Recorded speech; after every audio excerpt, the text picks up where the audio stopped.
The grandest show of them all is finally here on the Bloodline Rewind, and we are covering night one of WrestleMania 38, and we're getting ready for night two and the winner take all main event as Brock Lesnar takes on the tribal chief Roman Reigns. Let's see how it all plays out as we rewind the Bloodline.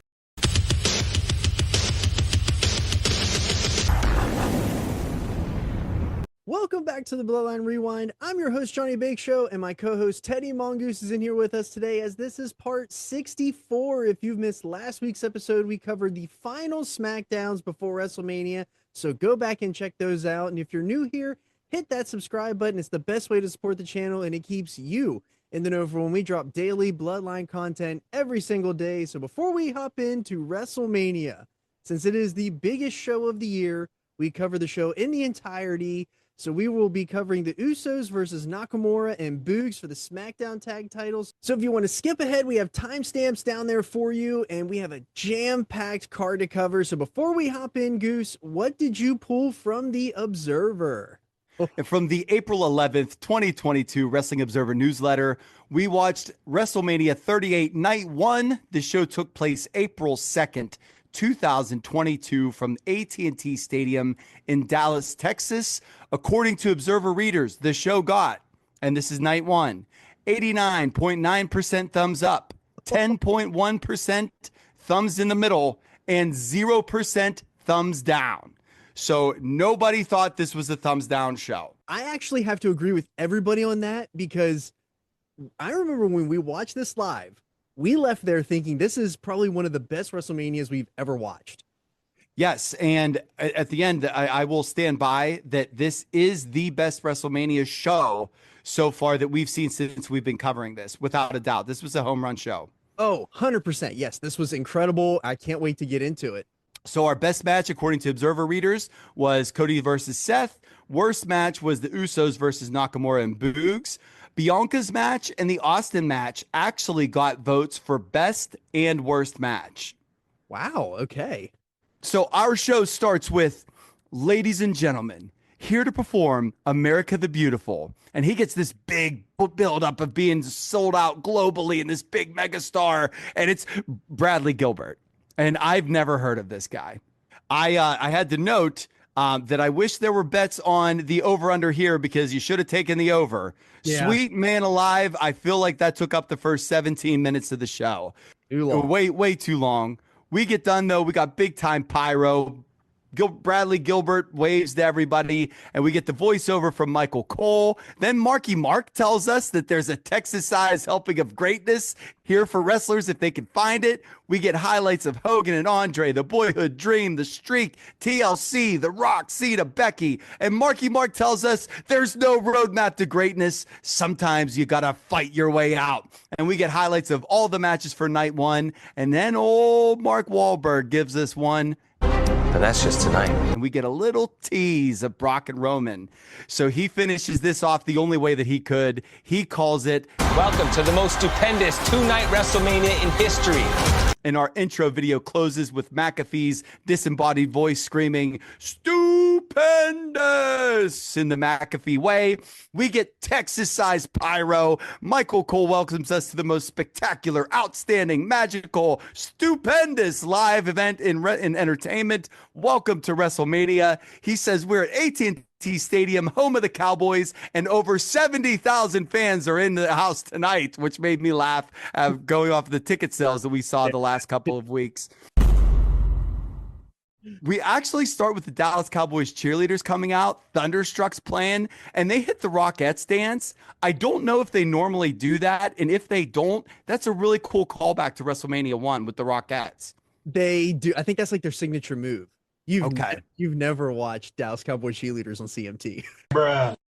This is true. This is true. Unfortunately, I was hoping this was just all wrestle-centric. Nonetheless, it actually fit.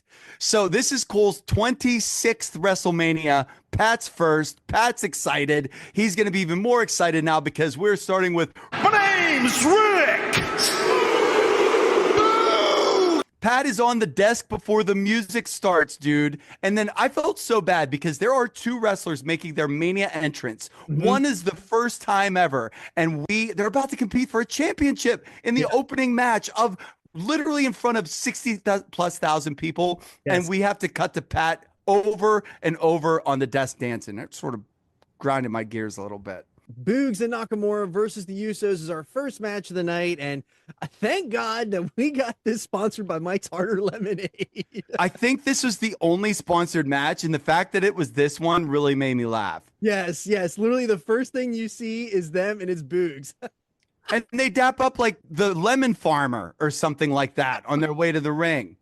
Oh, so Jimmy and Nakamura kick us off, and Nakamura comes out firing with kicks. Jimmy is able to tag Jay in and counter for a double team on Shinsuke. Jay lands a back suplex, but Nakamura tries to fire up, but is cut off by Jay again.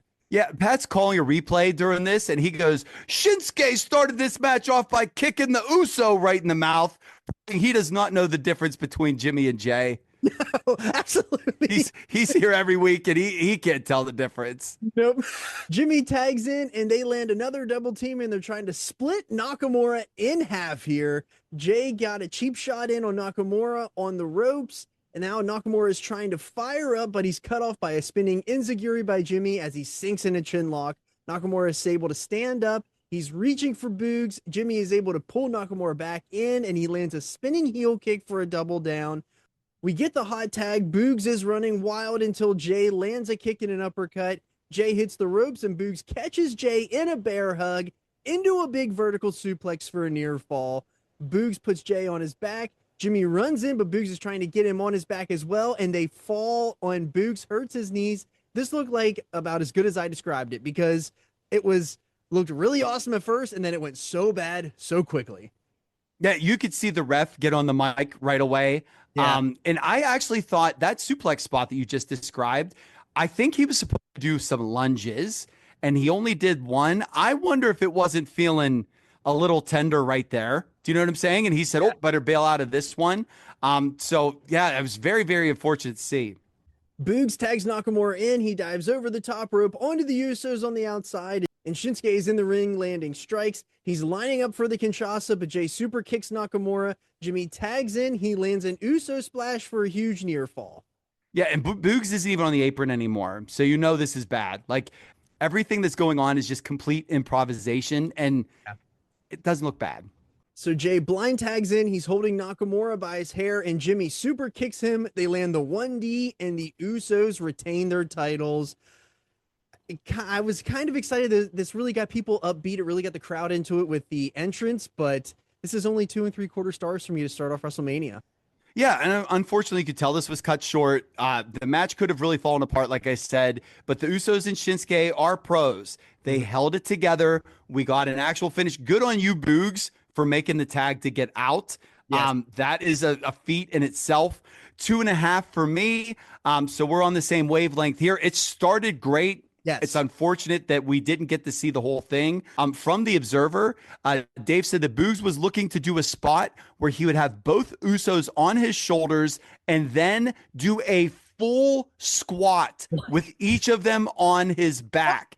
So he was going to go butt to calves and then squat them up. It is a confirmed torn quad and patella tendon. He said doctors told him his quad was far too large for the patella to handle, so the patella tore. He was sent right to Birmingham for surgery, which took place immediately. No immediate word on how long he's out. Looks to be between 6 and 12 months, depending on the severity of the tear. Dave said this match had about 9 minutes cut from it, and he gave it just a 1.5 stars. That has to be so disheartening to get your WrestleMania moment. You're the first one out. The crowd is the hottest as they'll ever be, and you just tear your quad. That has to suck. And especially doing a spot that he never does. Yeah. So this was almost like the Lesnar shooting star press. Like we're gonna do this huge spot in this big stage, and it goes terribly wrong. Yes, but we are about to pick up here because it is Drew and Happy Corbin as our next match. I wanted to give this match 5 stars immediately without seeing this match, just on the package alone. Dude, I love sad Corbin.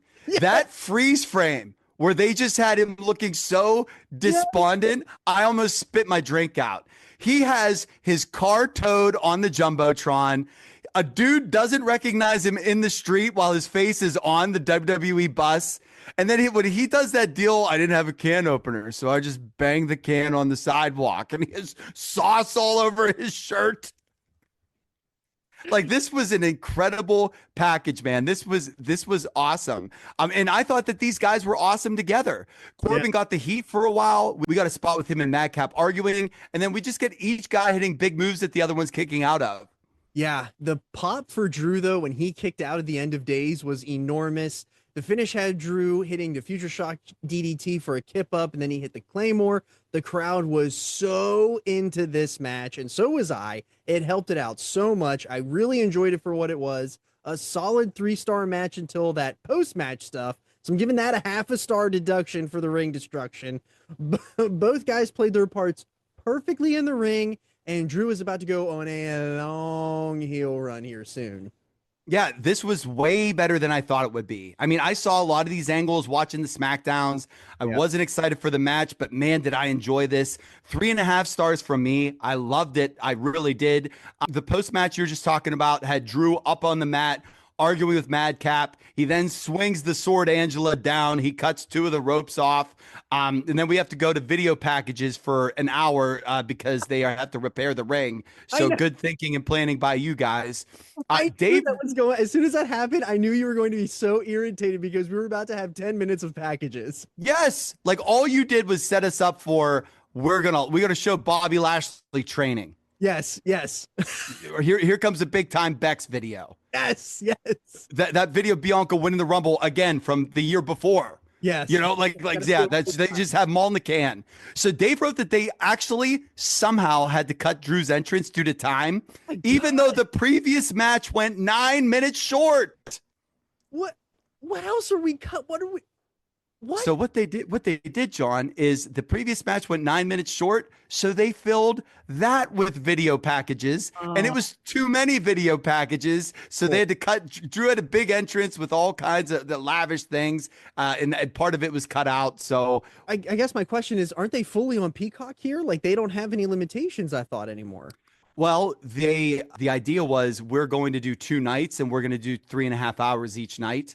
This show actually had a 2-hour pre-show, so they actually had like a 5.5-hour block set. Okay. So yeah, I mean, there were still times that they were trying to get. He gave it only 2 3/4 stars. Tough crowd for Dave so far. Tough to impress, but I like this, man. I thought this was really good. So we move on to the next match. It is The Miz and Logan Paul versus the Mysterios. And I really like Dom's tribute to Eddie Guerrero with this gear. If you know, you know. Yeah, Art Bar Days. Go watch the original Worlds Collide show, folks. You will see one of the best tag matches you've ever seen. And it's, 21 years old, something like that. 31 years old now. Sheesh, something like that. It's so good. Such a great match. We may have covered it on a sister channel. So this gear, though, like you said, it's as good as it gets, but his haircut is so bad. Oh, it's awful. It's so bad. Yeah. And the bad thing now is his haircut's terrible, but at least he's a bad guy. Here he's a good guy, just with a bad haircut. Yes, it's perfect. Yes.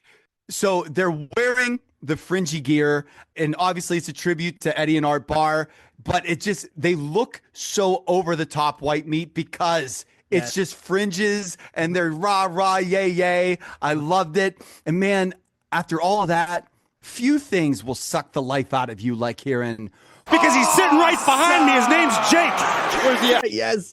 Dude, I hate it. It makes my skin crawl when I hear it. Yeah, man. I mean, they're dancing and cheering, crowd's going wild, and then that just cuts it right off. We got Mark from Road Rules in the corner there in the front, hyping up his boy. I do assume that Mark's been priced out these last few Manias. You know what I'm saying? Comps are gone. Yeah, they're gone. Yeah, for sure. And Logan Paul comes out. The Pokemon card feels like such an awesome heel move. I remember when that made such a big deal about that when he came out with that card. This is awesome. Yeah, the PSA 10 Pokemon Pikachu Illustrator, I think it was, which apparently just got heat about because he just tried to sell it again. So we get heat on Ray right away. Paul gets tagged in, and man, right from the jump, this guy carries himself like a star. This is his debut. He loses his headband, and then he does this Melina split, and Ray just kicks his head off. I absolutely love that spot. Another spot that I loved here was Logan Paul and The Miz start hitting the yes kicks.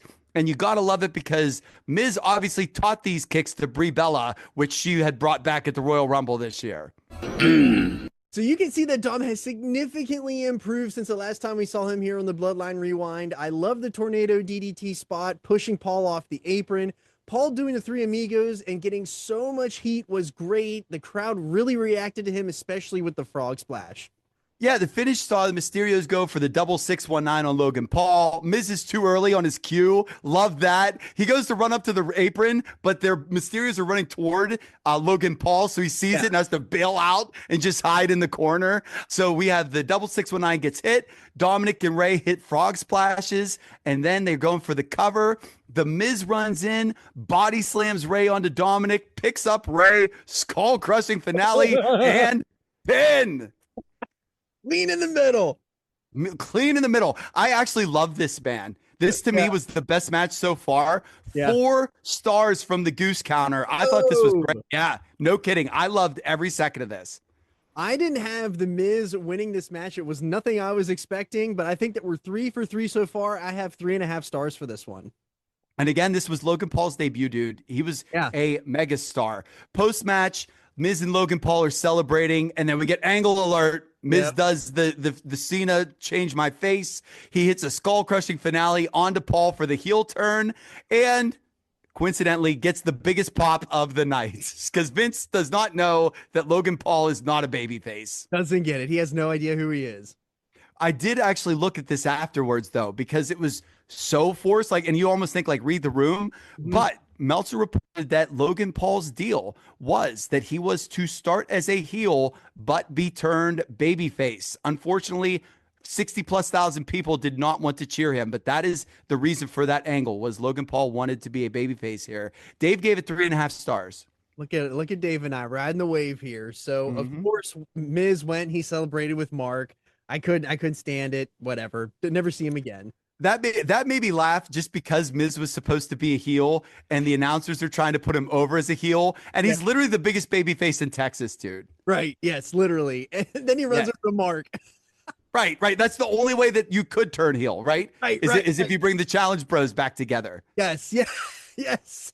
So Stephanie comes out and she just wants to take the opportunity to say thank you. She's putting over how WrestleMania unifies the country and the world because of course she would. Yeah. And she's introducing a key member of one of the next generation of WWE superstars. He won gold in Tokyo. He just won his second NCAA championship. Gable Steveson.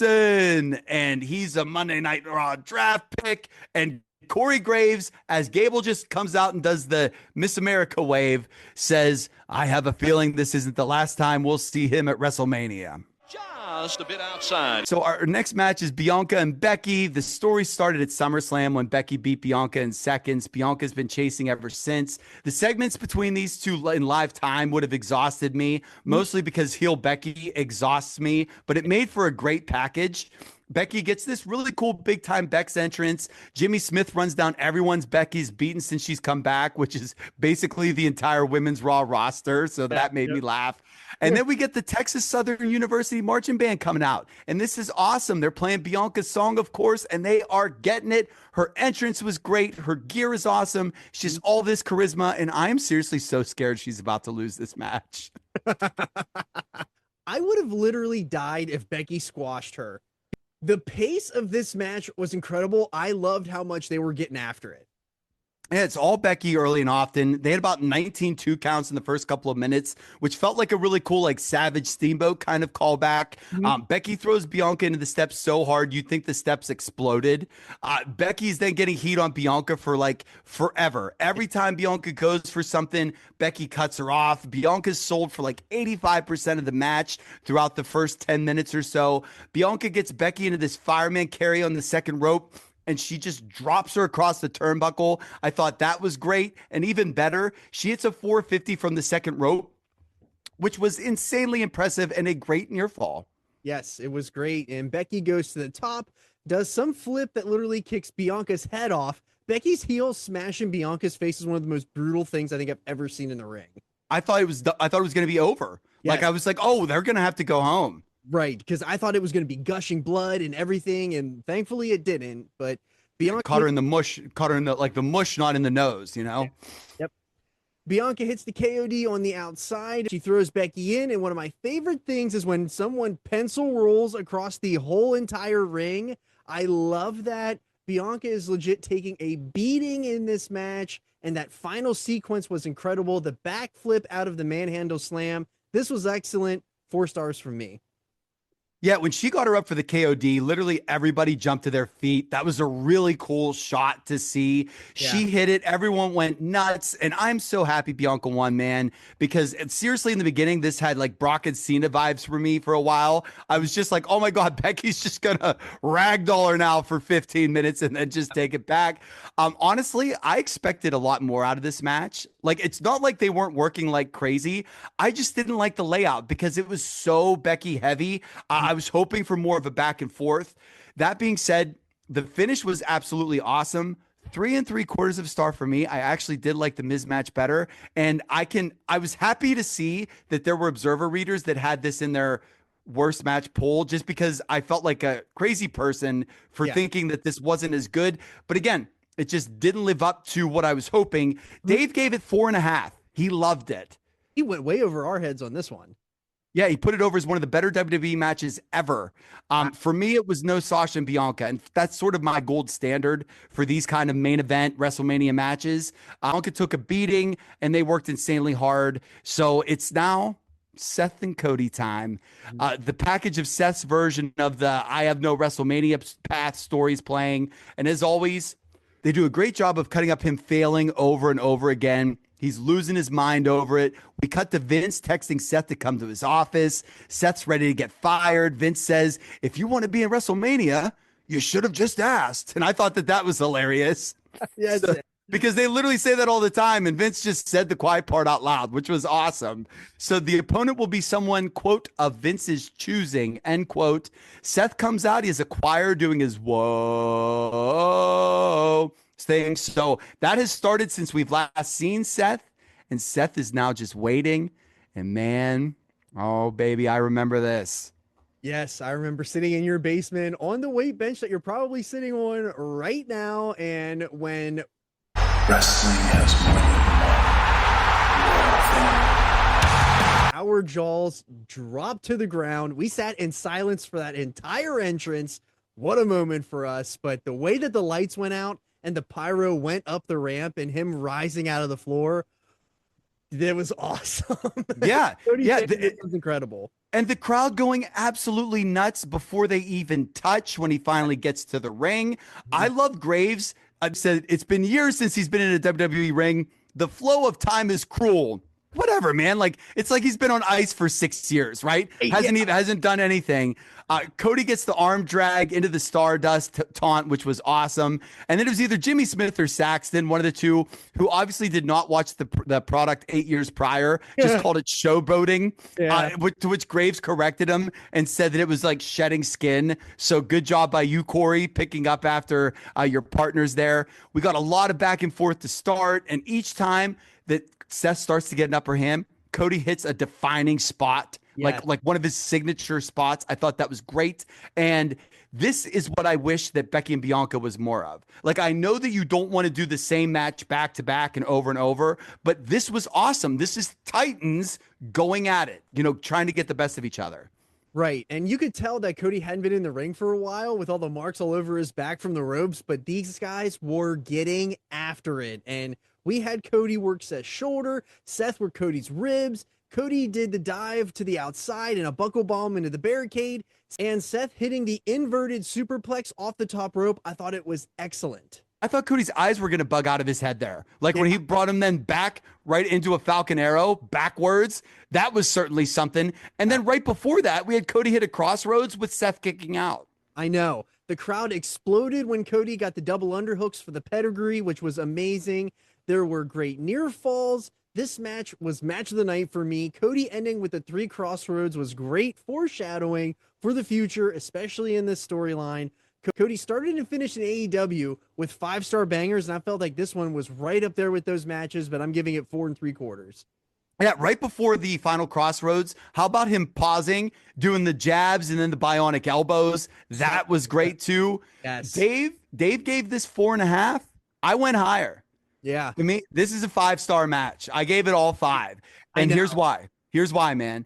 I would show this match to somebody that has never watched or doesn't watch wrestling if I wanted them to watch and like wrestling. I know. It was the most WrestleMania match we've seen in the 3 Manias we've watched since we've started doing this.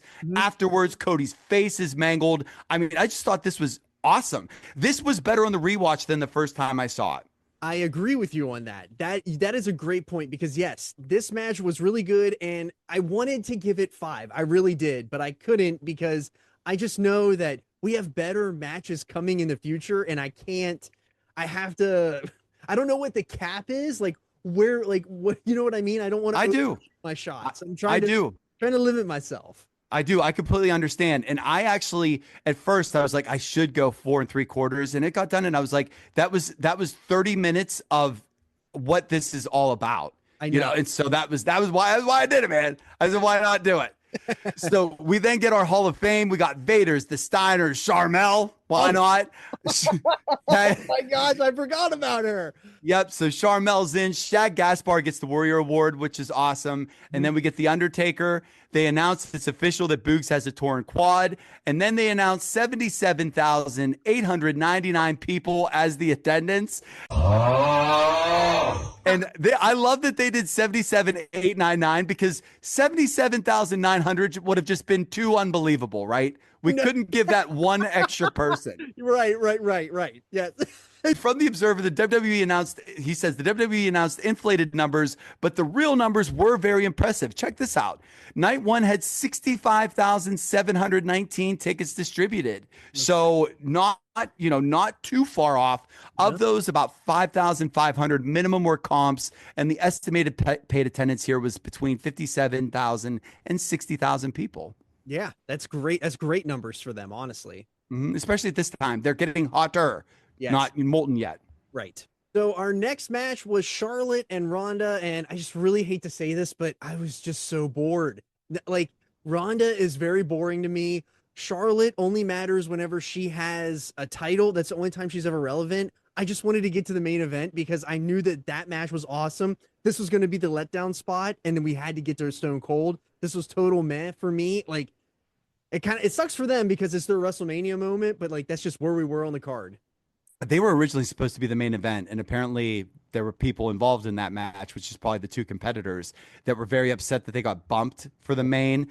But I'm happy. It's best for them that they did because you would think that people might have gone if they saw Cody and Seth and then Austin and then them. So the worst part with this, I was watching their segments during the entire build because they were on the SmackDowns that we were watching. Yep. And it seemed like a huge deal when Ronda won the Rumble. But then week by week, every time these two did a segment together, it never felt like it got off the ground. Exactly, man. It was cooling off week by week.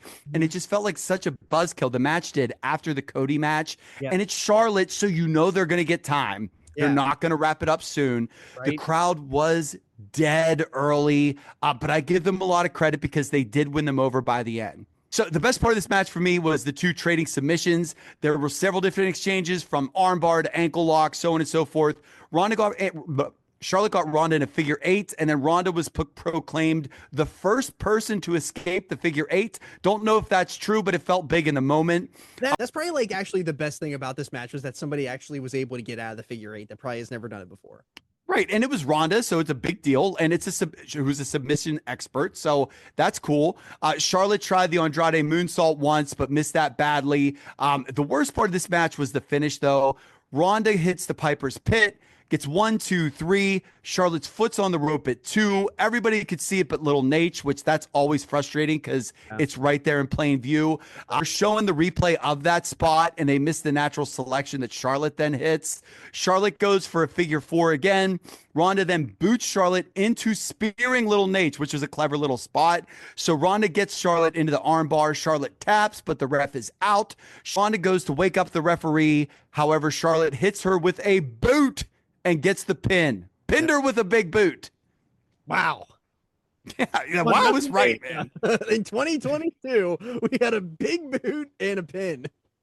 I actually really like the back and forth of this way more than the Bianca and Becky match. But in the same way that I bumped Bianca and Becky probably a quarter star for the awesome finish with a match layup that I didn't really like as much, I'm docking this a full half star because it was a ridiculous finish here. I'm going 3 stars. Dave only gave it 2. But all right, so our main event is Stone Cold versus Kevin Owens, and the anticipation of Austin coming out was building all night long. This genuinely felt like a big deal. Kevin Owens was such a great heel, burying everyone, the state of Texas. The glass shattered. He walked out, and man, this was mongoose bumps, as you like to say. Yeah, I loved it when he came out. He went back and got the 4-wheeler because, he got to save them knees going down the ramp. Yeah, whenever he drove down, he started taking 2 laps around the ring. I was just daring him to make laps until Kevin said something. That would have been awesome. Or until the ring just fell into an abyss. Yes. Like a cartoon. Like he just went around in circles and then the ring just fell down into the middle of the earth. So that guy that stood up giving Kevin a thumbs down after he said about the stupid hats thing, I died. That was incredible. It was perfect production. You could not have planned that any better, dude. And even if he was a plant, I don't even care. It was a big, goofy cowboy hat on an NBA All-Star Spurs jersey. Yes. It was perfect, man. So Owens says he doesn't want to talk. He wants a match. He knows Austin's neck and knees and back were bad 19 years ago. They got to be worse. But now he wants a no-holds-bar match. Austin asks the crowd. He gets a ref. And then he just starts stomping a mud hole in Kevin right away. And they're brawling all over creation. I could not believe that Austin took a concrete bump here into the crowd. The longer this match went, I literally realized that we've seen this match so many times before on the sister channel that we mentioned earlier. He did the same match in 1999 here in 2022. They crowd fight. They do a ringside brawl. They go up the ramp to the stage. They brawl at the stage. They come back down to the ring, hits the center, 1, 2, 3. And guess what? It still works. Yeah, absolutely, man. Is this the best night of Kevin Owens' career or what? Like he hits Austin with the first stunner. Yeah. He goes to get that chair. And when he did, somebody screams, and I died at that. So he brings the chair in, he swings it, he eats the chair to the face, gets the stunner, and very fitting, Saxton calls Broken Skull Lager, quote, Stone Cold American Lager, end quote. So I did love that. 3 3/4 star of a brawl for me, but a 5-star segment overall. This was awesome. Dave gave the match 3.5. I thought it was just awesome. What'd you give it, man? Oh, this was 5 stars. This was incredible. For what it was, it was a great way to close out night 1. I could not be more excited for night 2. This was great. Yeah, and the cool thing with this, the reason that this wasn't announced as a match, Austin literally had until the day of the show to decide if he wanted to do something or not. It was just going to be possibly a little bit of brawling, and that was it. And Austin woke up, said, I still got it. Let's go. Yep. And dang it, man, he did it. Good on him. Yes. So that was part 64 of the Bloodline Rewind. If you've made it this far in the show, be sure to like the video and leave a comment about what you thought about these WrestleMania matches and what you thought about that ending. And next week, we're going to be covering the winner-take-all main event, Roman Reigns, Brock Lesnar, night 2 of WrestleMania 38. Cannot wait for it. But with that, I'm Johnny Bake Show. I'm Teddy Mongoose. And we just called it in the ring.